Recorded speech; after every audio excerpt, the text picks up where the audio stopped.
see where exactly things are going to be showing up in the frame. So what you're going to do is hit these three dots right here, go to settings, and grid is right here under general, more towards the bottom.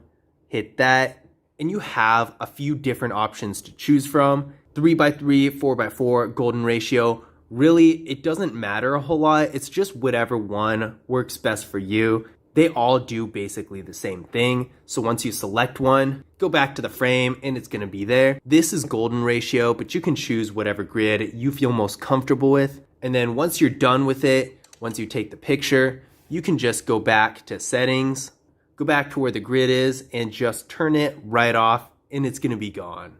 Now the next thing I'm going to show you is how to change the resolution in video mode.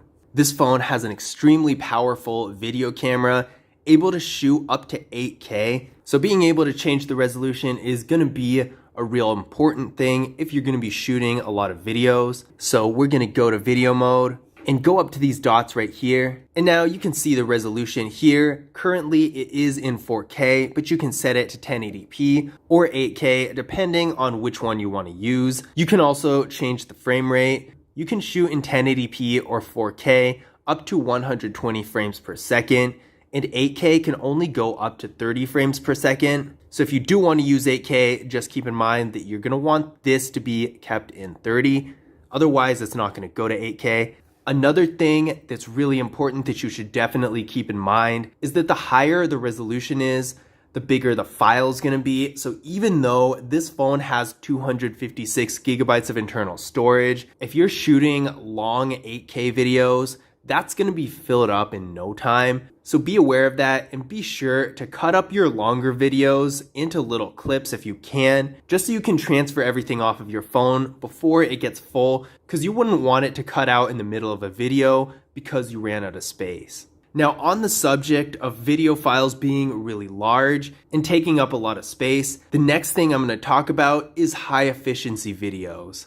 A high efficiency video is basically a different type of file that takes up less space than a normal video file that comes out as an MP4. Now, the only drawback with this type of file is that it's not compatible with everything. So before you do this, be sure you know whether or not it's compatible with what you're doing. Now, to get high efficiency videos, we're going to hit these dots up here, go to settings. Under video, we're going to see high efficiency video. Select that, and now instead of MP4s, video files are going to come out as HEVCs and save some space. It's definitely a useful feature if you're going to be shooting a lot of videos, because if the editing software you use to put videos together is compatible with them, then you can always export the final product as whatever file you want, but still have the convenience of having the smaller, more compact files while you're actually on the phone shooting them. The next thing I'm going to show you is a camera mode called tilt shift. Tilt shift mode is really similar to the portrait mode in the sense that it blurs out part of the picture and has the other part in focus. Now you can customize the degree of the blur to fit whatever your taste is, and then of course just take the picture. It's a real cool feature if you want to get a more abstract look and have that cinematic effect on your pictures. The next thing I'm going to show you is macro mode. Now, usually macro mode is an actual mode either down here, or depending on the phone, it might be in the more section if the phone has one. But on this phone, there's not specifically a mode for it. It's actually activated with this little icon right here. You're going to want to hit this, and now macro mode is activated. And when you are in macro mode, be sure you're close enough to the subject to get the proper focus. So around 1 to 1.5 inches. And there we go. This is a picture taken with the macro camera. Real nice looking. The next thing I'm going to show you is high-res photos. What a high-res photo is basically a super detailed picture that you would take in basically perfect lighting. To get a high-res picture, you're going to hit these dots when you're in camera mode and simply toggle this on.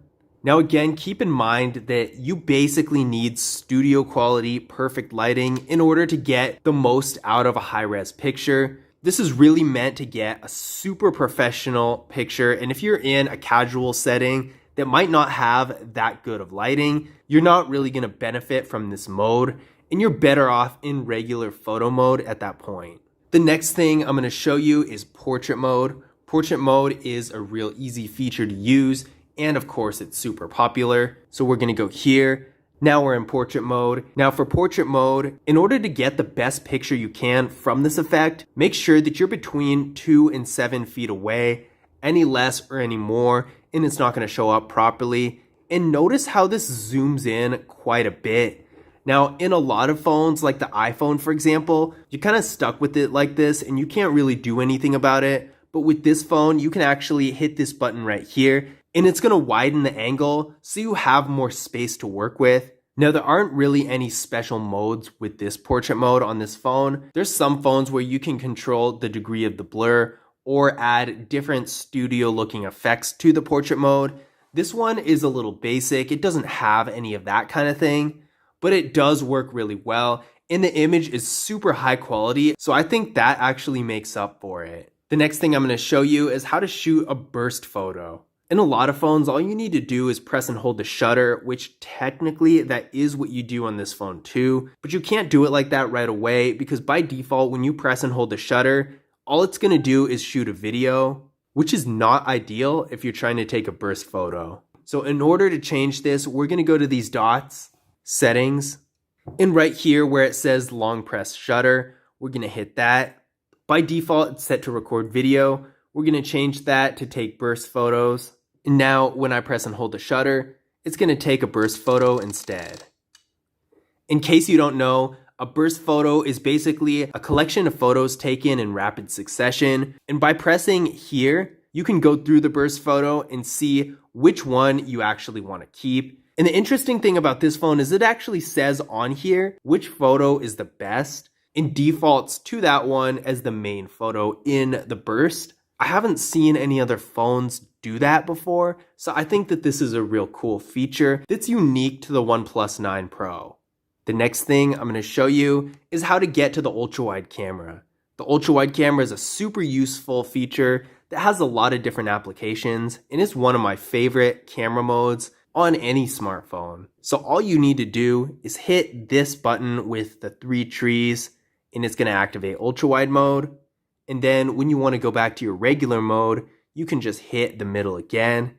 And as a side note, this single tree button zooms in to 3.3x. So if you ever need to get a close-up photo, you can do this as well. In addition to that, this phone's camera has a lens that zooms in with real good quality. So if you don't want to use your macro camera for whatever reason, you can use this camera instead. And with the zoom, the quality of the image is just as good as the macro camera, if not even a little better. Now, the last feature I'm going to show you guys is a real fast way to open your camera. Say you're in a different app, somewhere that's not the home screen with the camera app just right here. So if we're on something like Google Chrome and you want to access your camera quickly, all you need to do is double tap the power key. By default, the feature is active, but sometimes it's going to come up with this message unless you want it to say always. We're going to hit that.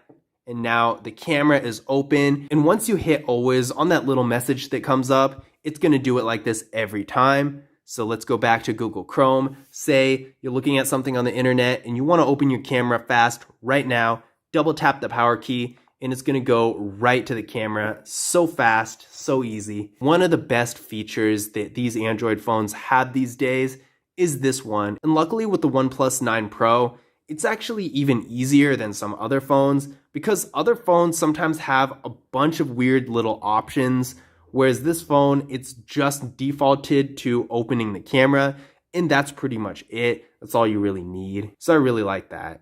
But this is camera tips and tricks for the OnePlus 9 Pro. I hope you guys enjoyed the video, and hopefully you found these tips and tricks useful as well. If you did, be sure to leave a thumbs up and subscribe. And I'll see you guys in the next video.